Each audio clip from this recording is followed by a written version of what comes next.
Hey, hello everyone. In this today's video, we are going to cover the waterfall model. As we know, in the SDLC, we have different phases: information gathering, analysis, design, development, testing, and maintenance. Similarly, we have all these phases in the waterfall model. In simple words, we can say that waterfall model is the step-by-step implementation of SDLC model. Waterfall model is used in product-based company and duration of waterfall model is 3 months. For this 3 months duration, we can say that it is one cycle or we can say that one release. Requirements are fixed for this model. We don't accept any new requirement once the development begins.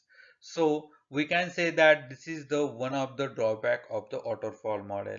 In waterfall model, without completing one step, we cannot proceed to the next step. As we know, we have different phases in the waterfall model like information gathering, analysis, design. So once we complete the information gathering, then only we are going to move for the next step, that is analysis. Once analysis phase is completed, then only we are going to move for the next step, that is design. Once design is completed, then we are going to move for the development, then testing, then maintenance. So this flow we should have to follow in waterfall model. One of the drawback of the waterfall model is we can't revert to the previous stage. Consider we are in the development phase and we understand that we have missing requirements in the our SRS document.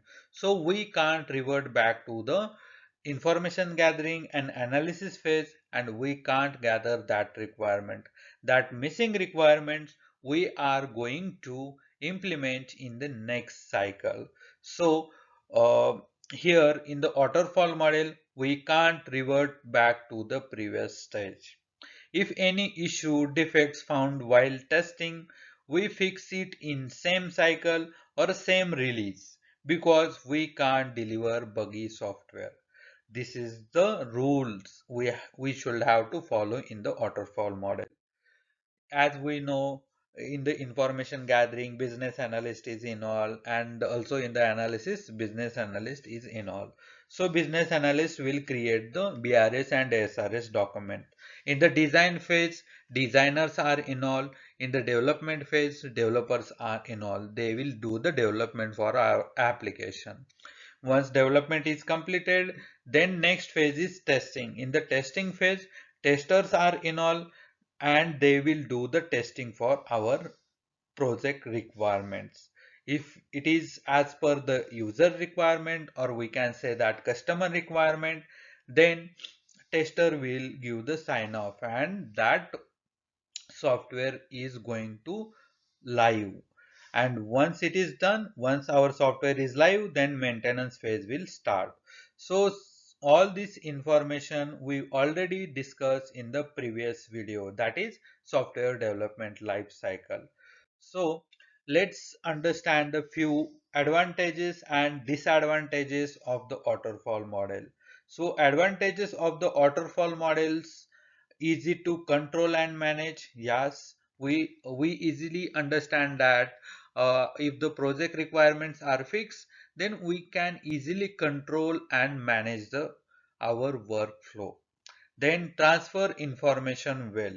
So if the requirement are fixed, then that requirements business analyst will explain to the developers and tester, and accordingly they will work on the project requirements.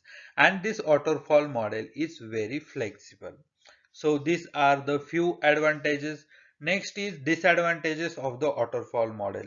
As we know, we can't accept change request in waterfall model. Then second disadvantage is not quite suitable for the complex project. If the project is complex, definitely we will get the change request, and we can say that frequently requirement will get changed. So that's why this waterfall model is not suitable for the complex project. Next disadvantage is delay in the testing until after completion of development. Next disadvantage is it is not desirable for complex project where requirement changes frequently. After that, next disadvantage is clients valuable feedback we are not going to take in waterfall model. So this is also one of the disadvantage. Let's move for the another slides. Here we can see uh, when to use waterfall model. So requirements are well defined and fixed, no frequent changes. The project is short and straightforward with clear deliverables. Then technology and tools are stable and well understood. Testing is structured and occurs after development. In this condition, we can implement waterfall model for the project. Next, we can easily understand that when not to use the waterfall model.